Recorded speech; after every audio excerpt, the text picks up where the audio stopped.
Good evening or afternoon, depending on your time zone. Welcome to our second webinar in the Teaching Economics in Changing Times series. This webinar series will offer expert insight on economic and personal finance topics that speak to current and future trends and issues. Today's webinar, which focuses on the future of work, will explore changes in the workplace and the implications for students as they prepare for the labor force. My name is Cherry Han. I'm an Economic Education Associate at the Federal Reserve Bank of New York. My pronouns are she, her, hers. I'm one of over 50 subject matter experts throughout the Federal Reserve System who serve as an education outreach arm of the Fed. Our collective efforts are aimed at increasing educators' abilities to teach economics and personal finance, while also helping students and the public gain real-life skills to increase their economic literacy and financial acumen. My colleagues and I are so pleased you could join us to learn more about the future of work. Today's session will be a moderated discussion with open forum for your questions. Please submit your questions using the Q&A button, not the chat feature. Before we begin exploring today's topic, let me first share our disclaimer. The views and perspectives of those speaking today are their own and do not represent the Federal Reserve System. Now, to meet the speakers. Our panelists today are Joseph Fuller, Professor of Management at Harvard Business School and co-chair of Harvard Business School's Managing the Future of Work project, Dr. Melinda Pitts, Research Center Director, Center for Human Capital Studies, Federal Reserve Bank of Atlanta, Blakey Locke, Senior Talent Acquisition Consultant, Federal Reserve Bank of Dallas. Today's panel moderator will be my colleague, Andrea Caceres Santamaria. Andrea is a Senior Economic Education Specialist at the Federal Reserve Bank of St. Louis. We are in for such a treat. Now, I'll turn it over to Andrea. Thank you, Cherry, for your kind introduction. And I'm very excited to be here, part of this very interesting conversation that I think is happening not only in the news, but hopefully also in your classrooms. And if you're students with us today, hopefully these are some things that you are thinking about. In the spirit of finding out who our audience is, we are going to have some poll questions that are going to display that we'd like for you to take a moment to answer. The first is, what grade level do you teach? And we also have one there if you are a student, a choice there for that. And then the second question is, which of the following have you noticed students mention as a concern about the future of work? And select all that apply. This can also give our panelists kind of an idea of who our audience is today.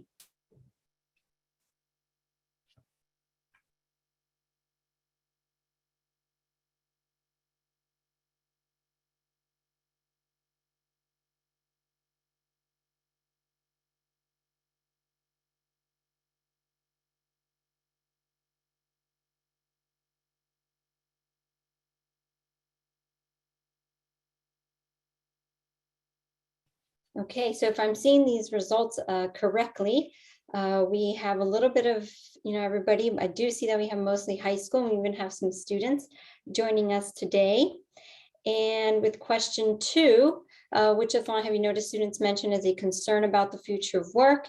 There seems to be types of job and post-secondary education affordability, but seems a little bit about everything. So hopefully we'll be able to cover some of these topics today during our discussion with our panelists. Thank you so much for taking a moment to answer our polls. So I'd like to ask our panelists to please give us a brief introduction of themselves and the work that they do and how it relates to our topic today, the future of work. I'd like to start with Dr. Melinda Pitts. We could have your introduction. Great, thanks you so much for having me. I'm happy to be here. I am a health and labor economist at the Federal Reserve Bank of Atlanta. I do a dual role at the Federal Reserve. I'm a researcher, just like an academic colleagues. I research policy relevant issues on labor force participation, discrimination, wages, behavior, among others. But since I'm at the Fed, I also do a bit of non-research activities that are different from academic colleagues. I work more on the policy side of things. I do current analysis when the labor market report comes out. I support our transparency. And especially if you're teaching high school and college, I hope that you would look for our tools and data that we use to make decisions. At Atlanta Fed, we have the Center for Human Capital Studies and the Center for Workforce and Economic Opportunity. Opportunity Occupations Monitor is a very beneficial tool in looking at occupations. I also run an advisory council of business leaders specifically focused on human resources, employment agencies, and small businesses. And the goal of this council is to provide the Atlanta Fed with information behind the numbers. We want to understand what firms are thinking when they say when we're seeing that the unemployment rate is so low, how hard is this to hire, who's having trouble hiring? And all of this information is then taken to Washington for the Federal Open Market Committee meetings where interest rate policy is set. So, but I've spent a lot of my career trying to understand labor force attachment back to my dissertation. And recently I have focused more on teens. I do have a 27-year-old and an 18-year-old that may have had something to do with it. But the information I share with you today will probably be more broad-based and informational as opposed to specific suggestions for your students. But if I have some insights from the advisory council or from the research, I'll certainly jump in with it. Great, thank you so much. We appreciate that. Mr. Joseph Fuller, if you could please share with us the same, a brief introduction and how your work relates to the future of work. Well, Andrea, thank you for having me. I'm looking forward to the conversation. Well, I suppose it's a little bit in the title of one of the two large study groups I chair at Harvard, which is called Managing the Future of Work at the Harvard Business School. There's an eponymous website if people are interested in looking for the resources there. I direct a big research project at Harvard Business School on how executives, both political executives and business executives, should be thinking about the issues that are changing the nature of work and the nature of the workforce and how they should respond to that. We have produced a number of practitioner-oriented, which is another way of saying user-friendly, papers on issues ranging from the skills gap to what are the forces that serve to keep people on the fringes of the workforce, particularly locking people into essentially full-time, part-time positions, i.e. they only work part-time. And they seem to be stuck, unable to get more hours, to upward mobility paths for people making less than 2% of the poverty line, to how the gig economy is evolving. And those papers are all available on our Managing the Future of Work website. We also have a podcast series that just passed its millionth download, which is an exciting round number. I also co-chair a project across schools at Harvard which is called the Project on Workforce, which unsurprisingly has its own website, and it focuses primarily on lower wage workers and middle skills workers. So I've been studying this intensely for 10 years and also rely heavily on the great publications by various members of the Federal Reserve System. Thank you, Joe. Really appreciate that. Sounds like there's a lot between Melinda and Joe that will be able to contribute today to some great conversation. And then we will also have great contribution from Mr. Blakey Locke. Again, please introduce yourself and how your work will contribute to our discussion today on the future of work. Hi, everyone. Thank you all so much for having me tonight. I really appreciate this opportunity to talk about something I really appreciate and enjoy, and it makes me so happy. So what is that exactly, right? I am a senior talent acquisition consultant with the Dallas Fed. I have been with the Dallas Fed for about a little over 4 years now. And what do I do exactly? I recruit for the Dallas Fed. So I recruit for all of our openings. For our district, we have offices in Dallas, Houston, El Paso, and San Antonio. So I recruit for each of those 4 offices. And the different levels that I recruit for, well, I recruit all the way from summer internship programs all the way up to senior vice presidents, directors, and things like that.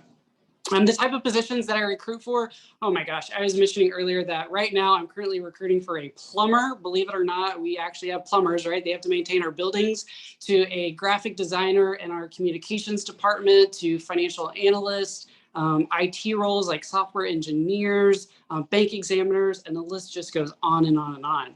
So in regards to young people, to students and graduates, how do I help them, right? So as I mentioned, I recruit for internships as well as for entry-level roles. So that's where I really get to spend time with these students and these entry-level folks. And how I love to give back to our communities is by participating in college career fairs. I also help out with mock interviews. I'll do resume writing workshops.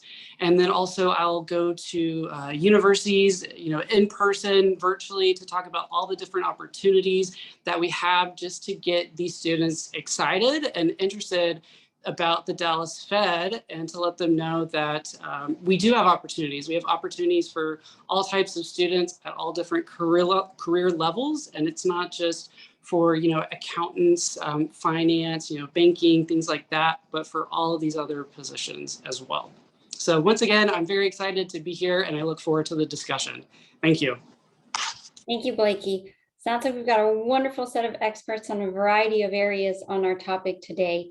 I'd like to start with some questions directed to each of you, but before we get to that, I do have a question for everybody on the panel. So post-pandemic, the look, feel, and the role that we play in our jobs has changed up a bit for some jobs. This has brought up a topic of conversation known as the future of work. What does the future of work mean? So let's see, Joe, if you'd like to take that one first. Well, I think the real underlying important theme to understand about the future of work is that it's really going to be considerably different from our experience of work in the last half century, and all the various processes that companies use, that governments use, that to encourage people to work and make work safe and productive. It's going to put our skills providers, starting with our education system, under all sorts of new pressures. So I think the future of work is a different way of saying the future is not going to be like the past in work. And that has implications from everybody from a learner to a skills provider, whether it's a teacher or a training environment, to companies, and very importantly, for governments at all levels.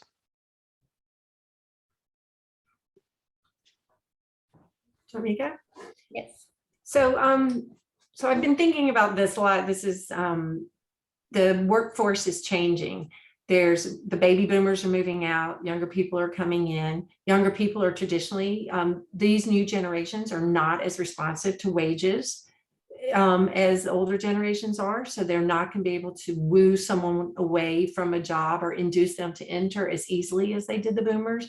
And part of this is because these young people grew up with us, two-income families. They saw how stressed both their parents were. And so they want more work-life balance. They're demanding more work-life balance.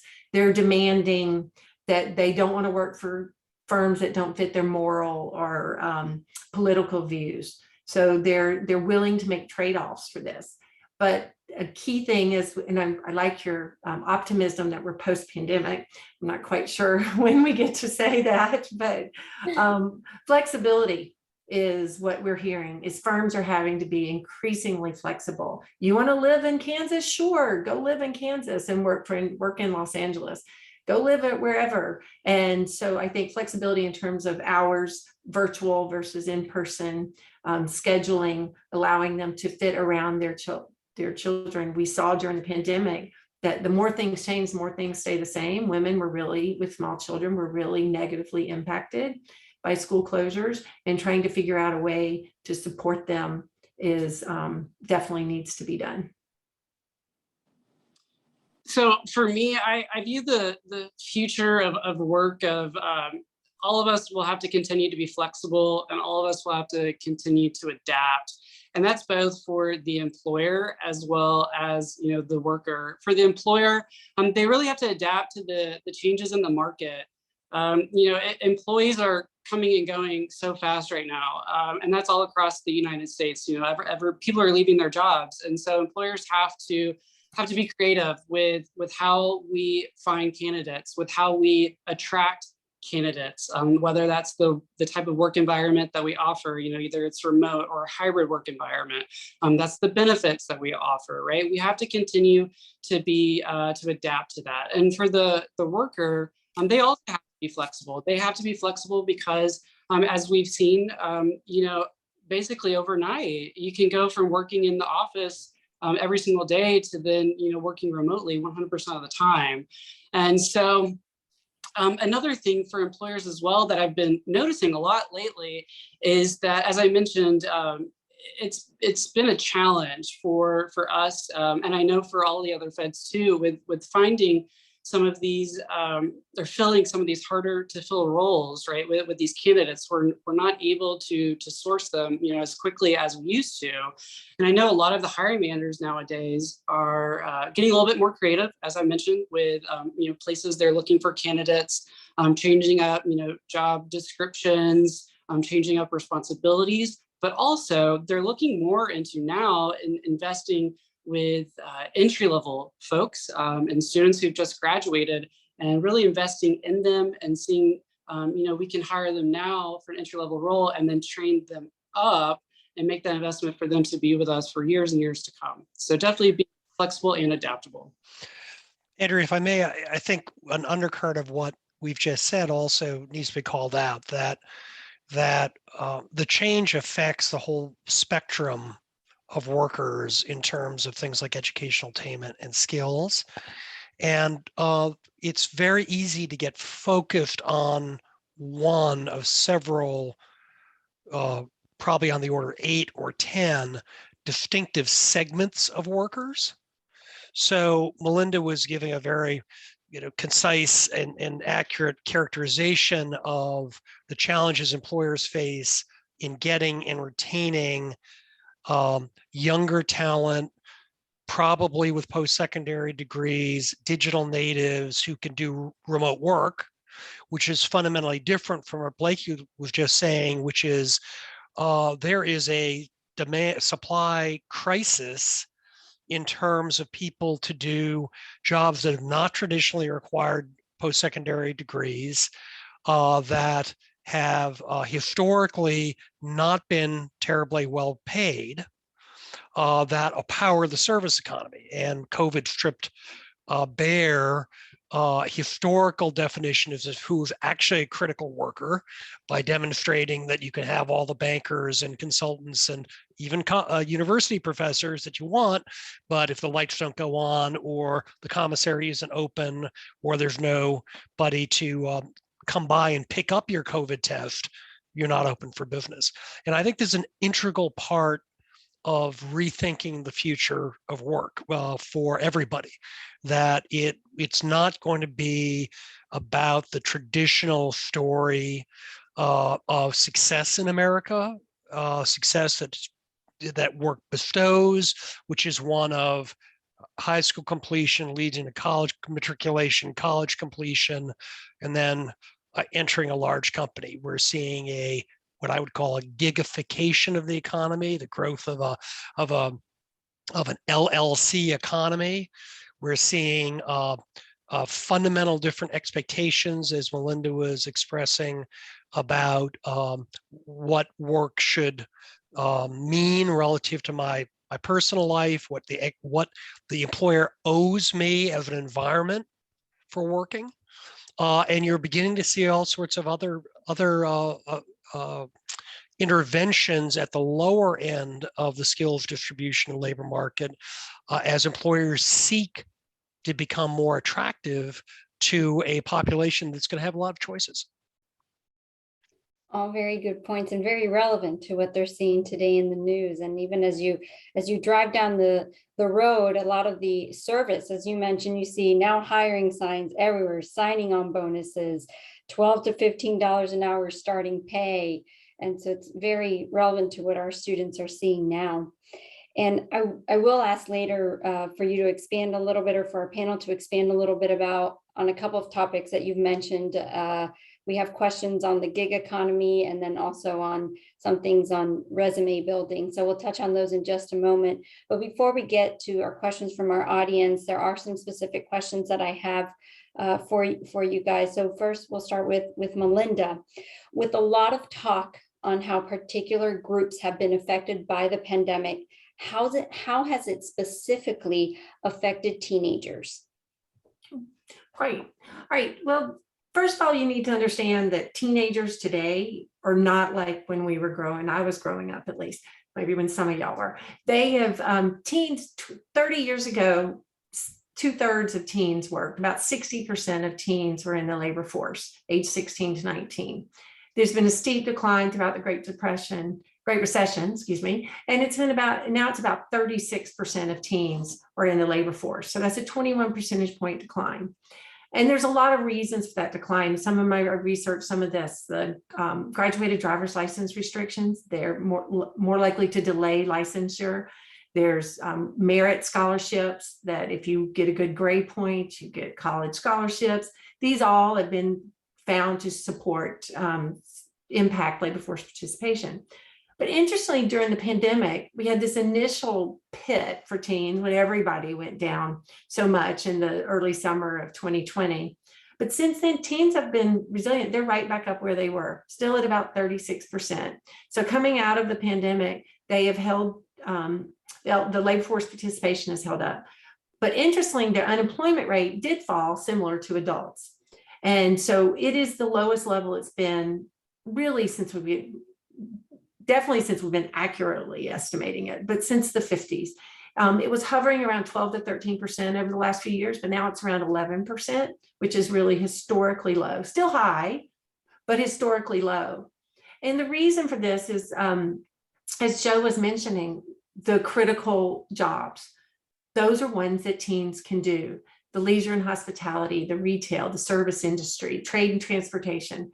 These industries have always hired teenagers. And so now the wages are certainly up for teenagers right now. So it's easier for them to get a job.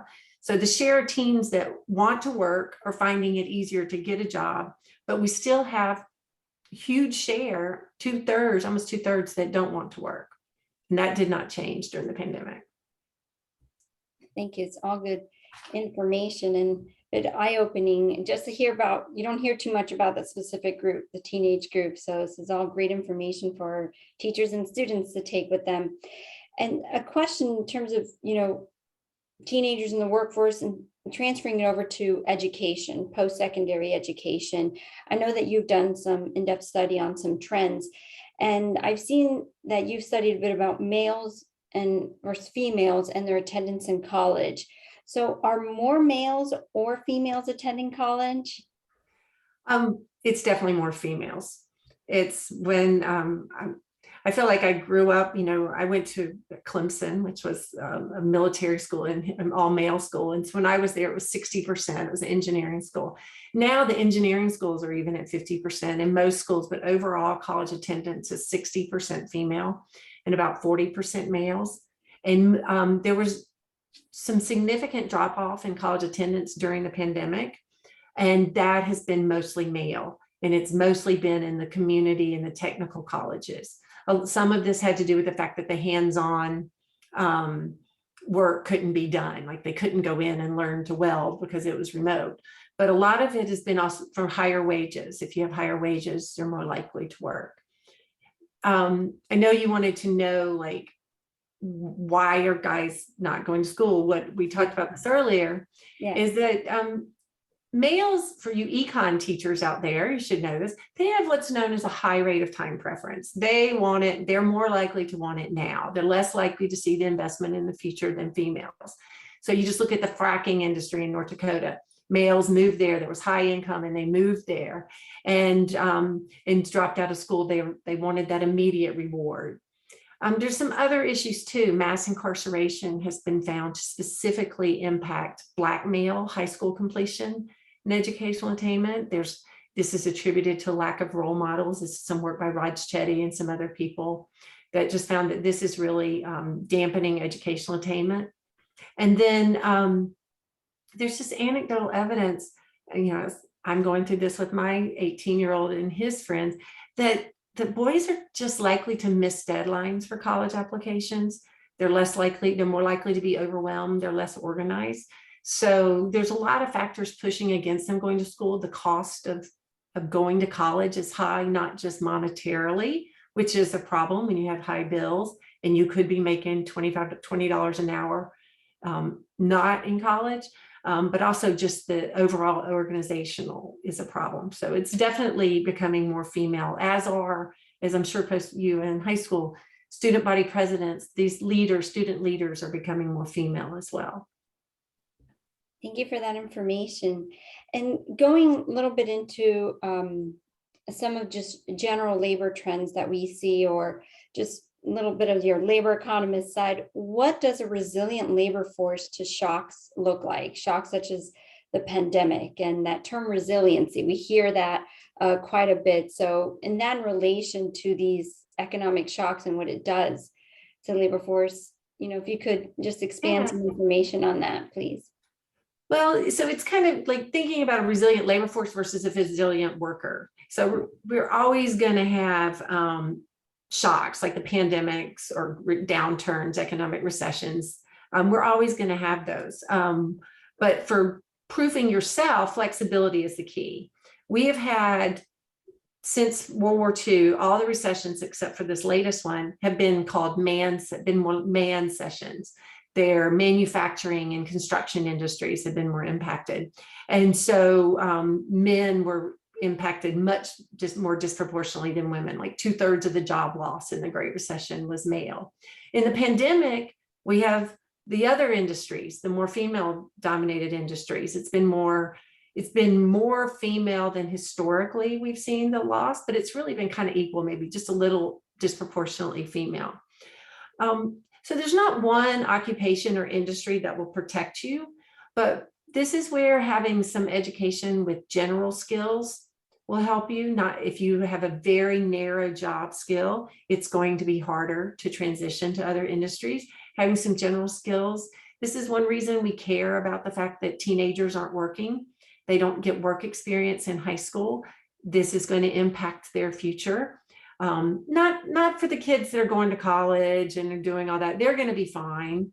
It's the lower income kids with lower educated parents. They're losing these connections from this workplace and this ability to learn how to take care of themselves, to act in the workplace in a safe environment.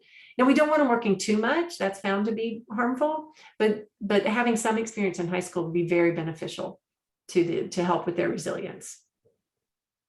Thank you, Melinda. And you actually give me the perfect segue to my questions for Blakey in talking about students' experience and their skills. So are there specific skills or experiences that young graduates are missing and should work on during their high school and college years? I really appreciate this question. It gets me very excited because I have a lot of thoughts and feedback to give. So thanks so much for asking this question. So I'm going to focus on the skills. Some of these skills we might think are really basic and simple, but for some students that I see, either during an interview process, or if I'm on a college campus, or even if I see them around the Fed or speak to them, they're lacking. So the first I want to talk about is written communication. So right off the bat, email etiquette. So I notice a lot of times when a student's going through an interview process and they want to send a follow-up email to me asking me, what are next steps? Can I get, the hiring manager's information so I can send a thank you? Or even once they get onto the job and they're emailing, their coworker or their hiring manager, anything like that, they write like they are texting a friend. So they communicate like they are communicating via a text message. So it's not always professional. The emails might be really short. There's no, greeting. There's no ending to the email or anything like that. Sometimes there's not even punctuation marks. And so yeah, definitely the written communication sticks out to me as a skill I think students could focus on. Some other things would be maybe verbal communication. This is extremely big during the interview process, and not even just during an interview, but if they're at a career fair and talking to an employer or anything like that. I notice a lot of the time that younger people are not always able to communicate how their schoolwork or their past experience directly relates to the job that they're applying for, or to the internship they're applying for, the internship they're interested in having. So I think it's a really big miss because they just can't connect those dots together. And the students, they might have learned something in school. They might have been on a group project. They might have had a previous internship. I'm not too sure. And they're just not able to translate, what they've done in the past and how it directly relates to what they're interviewing for, or they're not able to communicate how they have, those skills and how it would maybe help them during an internship or in an entry level type role. Another big thing is just being detail oriented. And you wouldn't believe how many times I see a resume and I'll download it and it'll open up in Word, and there's just those red squiggly lines under words, under sentences, right? Or it's not formatted correctly. Like the formatting is just really off. So just being, really detailed oriented, because I know that I get feedback from hiring managers all the time. Blakey, I'm gonna have to pass on this student because they're just not detail oriented. And you have to be, right. I mean, you have to be able to check your work. If you're going to be sending it, to your manager, to your manager's manager, you have to always make sure that it is in, perfect condition there, right. Some other things that I think students can maybe work on would be, I notice sometimes that they're not always able to maybe think on their feet. They're not always thinking, oh, I should go seek out assistance from a manager or maybe a team member, something like that. They get a little shy, a little timid there. And so I know for students, they're always like, okay, I've got to stick to this syllabus, right? I've got to stick to the syllabus. The syllabus is going to tell me, if I do this, I'm going to do this and this and this. And, and at work, we're not given a syllabus, right?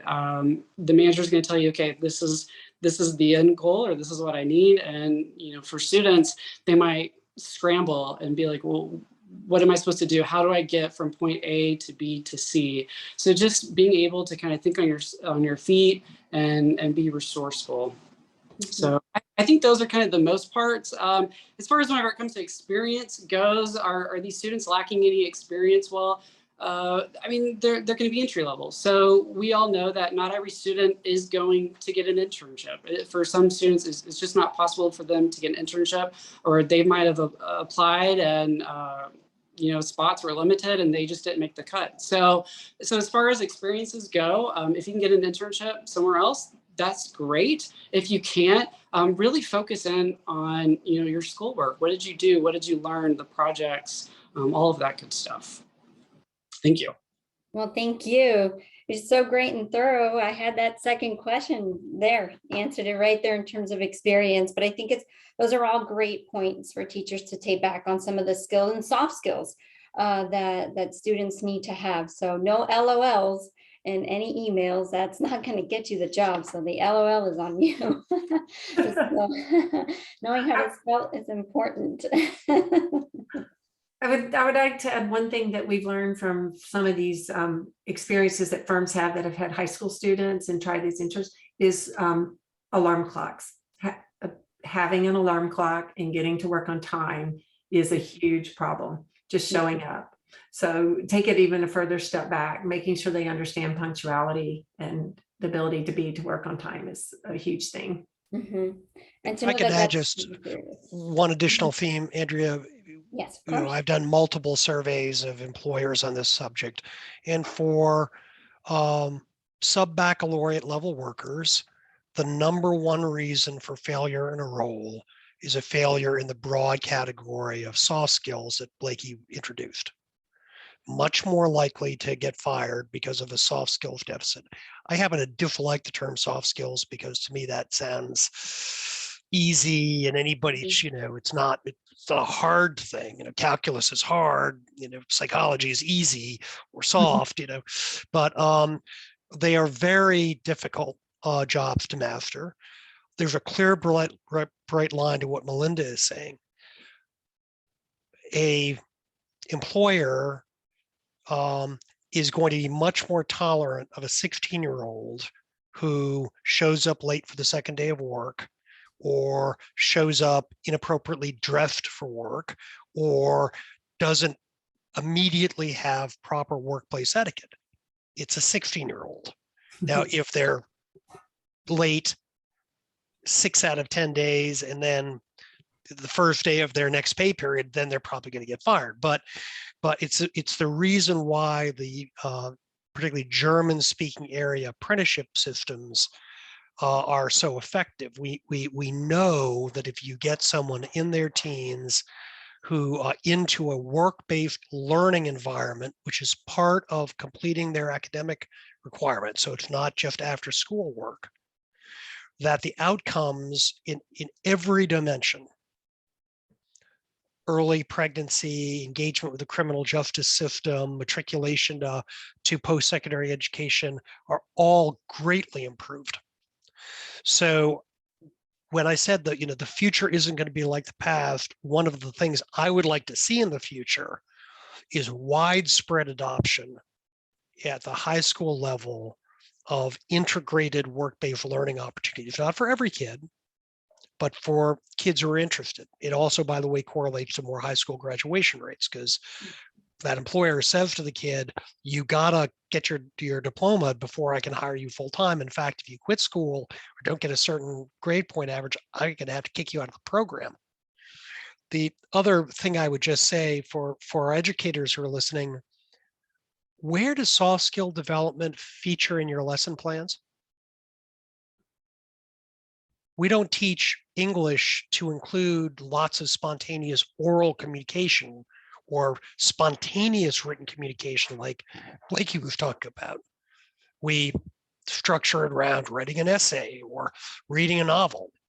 We don't teach biology with an eye toward, we're going to have lab, and I, the teacher, I'm going to deliberately assign lab groups where I've never seen those kids talking in the cafeteria. They're not on the same team. They don't sit together in class. I'm going to create unfamiliar groups for them to have to start working in when they're taking high school biology at 15 or 16, because that's what they're going to have to do in the workplace.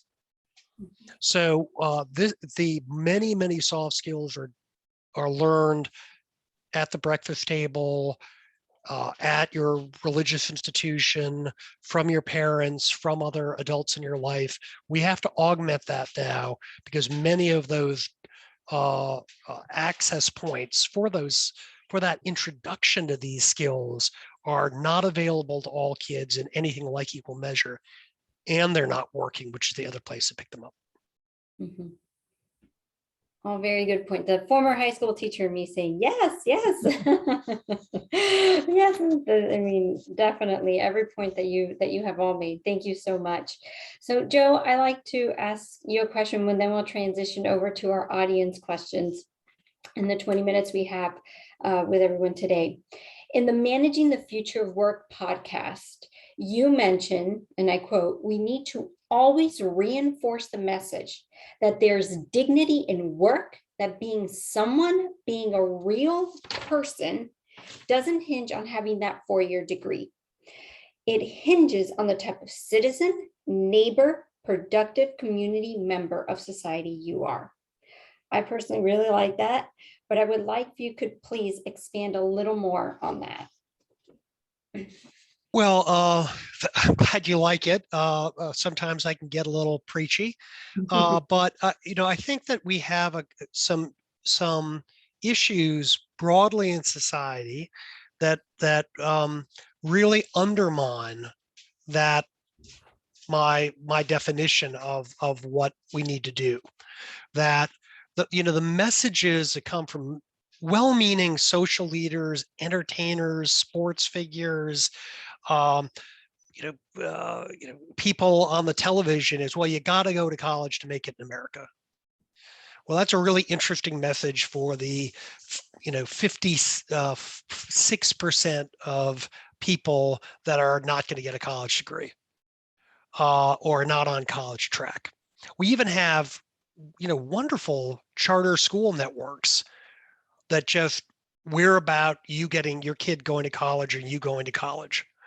What do they say to that kid when they get into 11th or 12th grade and they're not either interested in college or they really are not going to be a success at college? We don't send any kids any favors by getting them to post-secondary situations they're not motivated to do or they're not prepared for. So I think we need to be, in addition to that, the types of success we celebrate so often are individualist, unusual, extraordinary successes. The great athlete, the great singer, the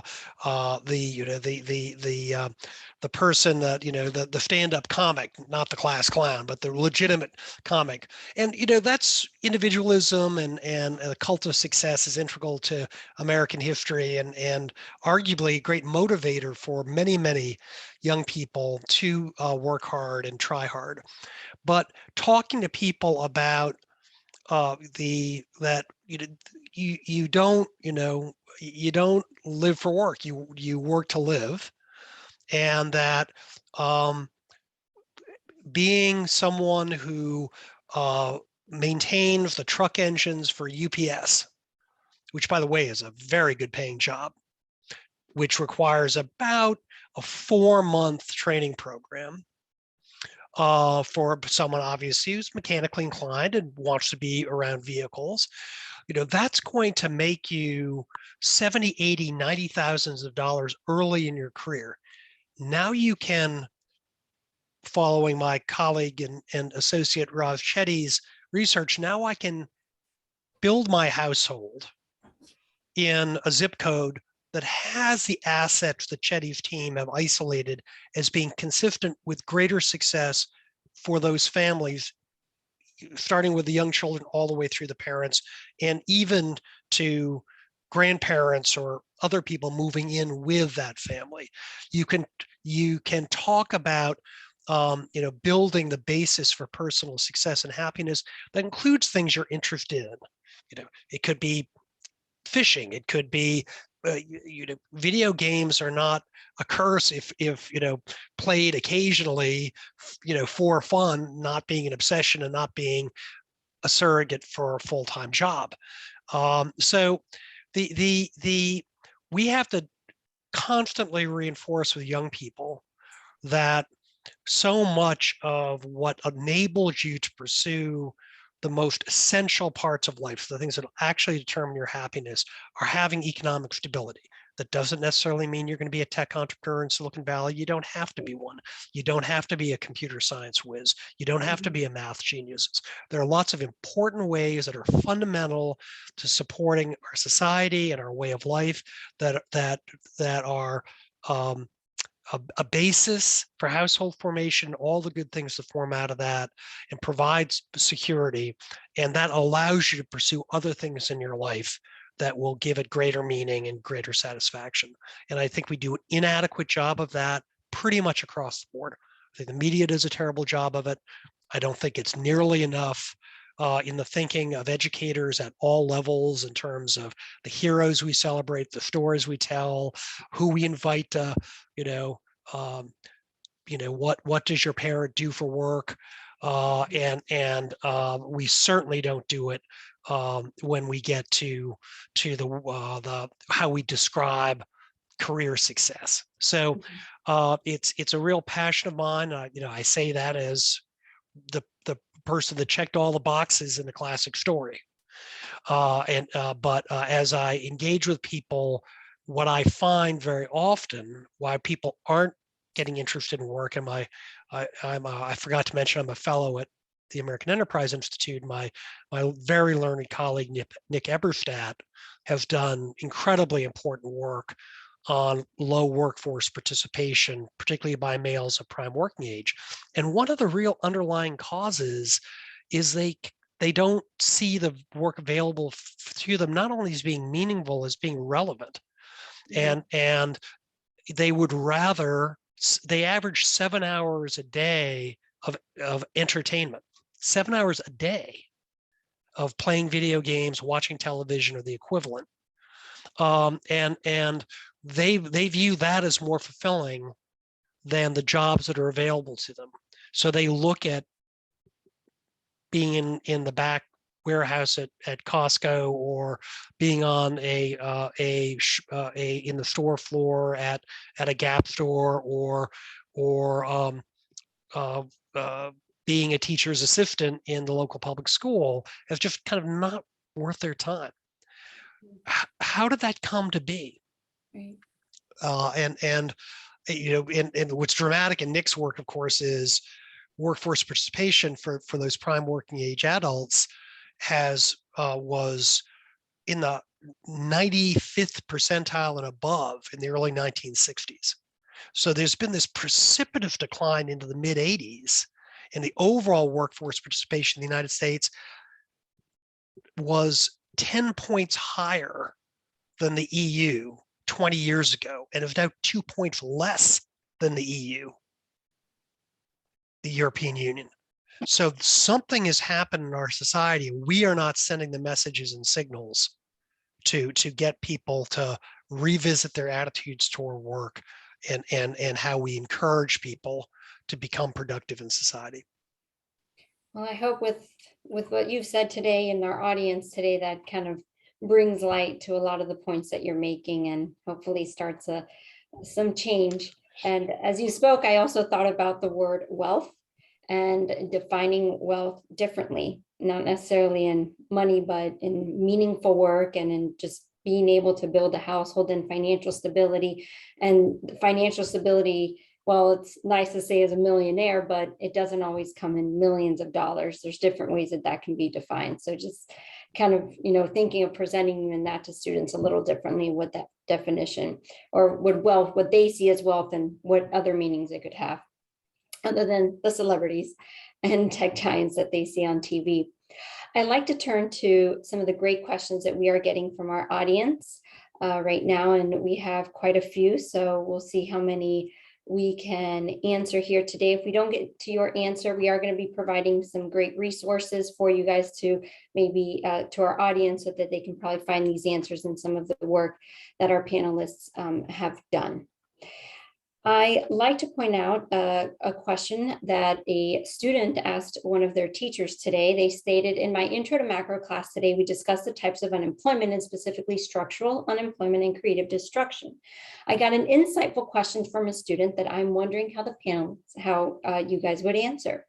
How do we as a society most successfully retain or re-educate laid off workers in order to harness the growth potential of structural unemployment and creative destruction? So you started with an easy one. Yeah. If we could answer that, we wouldn't be having all these problems in these former coal areas. And it is very, very hard. This flexibility that Joe and Blakey and I have talked about, I think, is something that will help the students going forward. But we have the idea of the mill town, the one industry town. This is causing lots of problems in terms of how do you take someone who's worked in a coal mine their whole life, or in an automobile factory their whole life, and all of a sudden at age 50 retrain them for something else.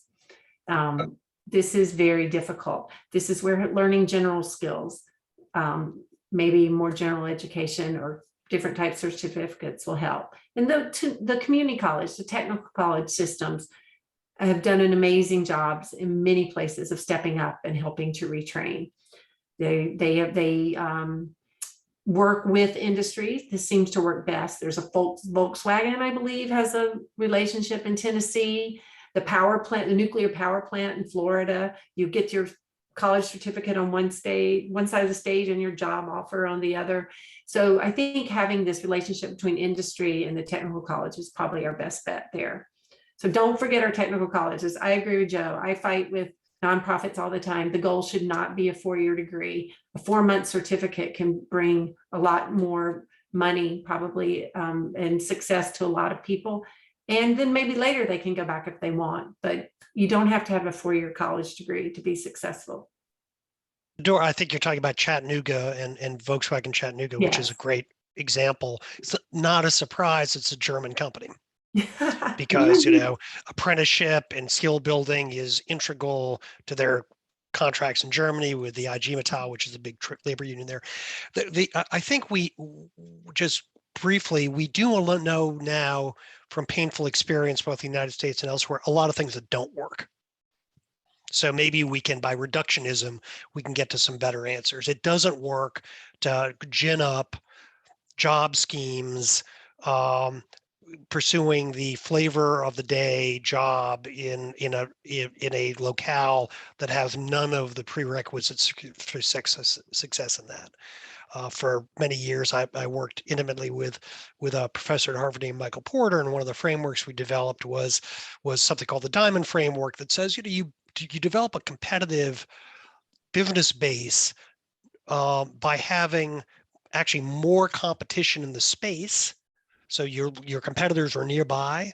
You have institutions that start doing specialized training and education. Why is there a biotech cluster in Massachusetts that's world beating? We have 3 of the 10 most prominent teaching hospitals in the United States in one city. We have 100 institutions of higher education within a 1-hour drive of Boston. We have lots of other attributes that cause there to be. So we have customers, we have suppliers, we have of skills, we've got competitors. All of a sudden, you get this perpetual motion machine going, and you see that across the world in different places. So trying to create it out of whole cloth doesn't work. You can't take someone whose entire work experience is completely unrelated to the jobs that are growing and transplant it. That's like trying to take an orchid and put it in a cactus environment. There's no point in training for people for jobs that aren't close by and available to them. So what can we do? We have to make the data much more accessible to average citizens about what are the jobs available. You've got fabulous resources like MC Burning Glass, which need to be made more popularly available through things perhaps like the public library system. We need to have more incentives for employers to train. Look at what the UK has done, where the government charges a half a percentage point of your payroll every year if you employ more than 100 people, and keeps it essentially in escrow for you to spend on training and apprenticeship. If you don't spend it within 3 years, then they just keep it. The Confederation of British Industries, which would be like the US Chamber of Commerce, howled like a scalded dog when that was first passed, and now they love it. Because they are saying, we are training people in new things.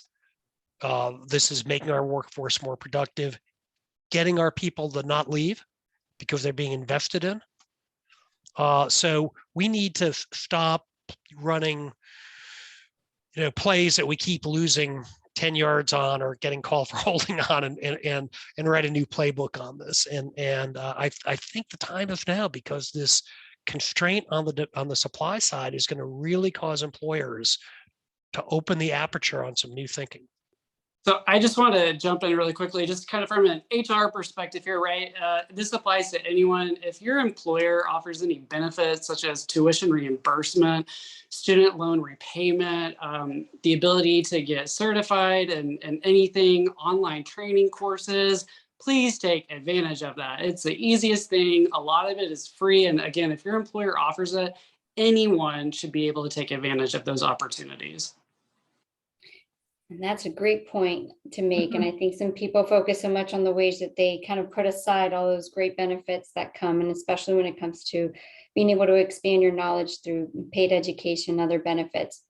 So our very last question, as we have about 5 minutes left, but we do need some time to close. So thank you everybody for submitting some great questions. Sorry we did not get to everything today. Seems like, we need to have another 2-hour future of work event. But just to close today with this last question, one of our audience members would love to hear you guys speak of the possible promise and peril of artificial intelligence and automation for the future of work. Well, I should probably raise my hand since I published a paper on part of that subject in September. I think it's very much a two-edged sword. Artificial intelligence is going to displace certain types of work. And many of the jobs that will be displaced are not jobs that have traditionally been that affected by automation. They're going to be white collar jobs. They're going to be so-called cognitive jobs. For example, in the next 5 years, the vast majority of transactions between big companies will be done by computers. You're not going to fill out purchase orders and have telephone negotiations on price and all that. It'll all be optimized around technologies like Era or other Palantir. So you're going to have that, and artificial intelligence is also going to be used to relieve the labor shortage by making workers more efficient. So you have big advances, for example, in predictive modeling for maintenance on industrial equipment. So you don't need as many HVAC technicians if they are being dispatched to prevent problems as opposed to getting there when you've got a catastrophic problems and more hours on the job or more techs required. That's the bad news for employment. The good news is it's going to allow lots of different types of work. It'll create jobs, obviously, often for people with more technical skills. But artificial intelligence is going to be a boon to do things like skills matching. Like saying to somebody, given your background or given your performance in high school or in community college or in training, here's a job that would be really interesting for you. And by the way, the artificial intelligence will direct your job that you are a good fit with and that pays well and has promotability in it. And this is already being done by IBM for their own workforce. They use Watson to say, this is your current skills profile. We proactively direct you to some supplementary training, which is going to qualify you for other open positions of the company that are advance on your earnings and your promotability. And by the way, it directs me not just to, what skills I need, but what are the IBM recognized programs, internal training, external training to fulfill that. And that it's early innings, but imagine being able to take a high school transcript, put it through artificial intelligence, do some psychometric testing with a young person about what they're actually interested in, what's fun, what's not, being able to show them AI generated simulations of this is a 5 minutes of this type of job. And then really direct people quickly and efficiently on paths that they're motivated to pursue that end up with opportunities for the types of jobs we were talking about earlier. That's all going to happen. It's not just doable, it's going to happen. I don't know how fast, but AI is going to attack as many problems in this space as it will cause new ones. Well, thank you so much. Thank you all for your insight, and we really appreciate it. Again, wish we had more time to answer some more of our audience questions and cover more. But again, I think the takeaways today are impactful, and just starting the conversation and starting maybe a different direction in how we approach a lot of the obstacles or things that can be changed. So thank you, Blakey. Thank you, Melinda. And thank you, Joe, for your time and expertise. From myself as a former educator, thank you, thank you, thank you. And I'm sure that others, we have some in the comments that are saying thank you as well. Cherry, she's going to close our event today. Thank you. Thank you, Andrea.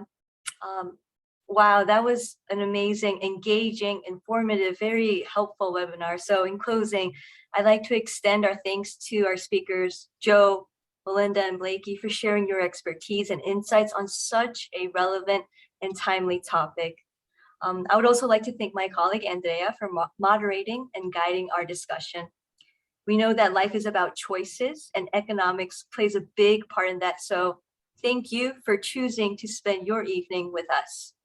On the screen, you'll see some upcoming Federal Reserve education events, Women in Economics, eConnections, free tools for teaching, resources for Financial Literacy Month, and exploring careers in economics. So the registration links can be found in the chat area.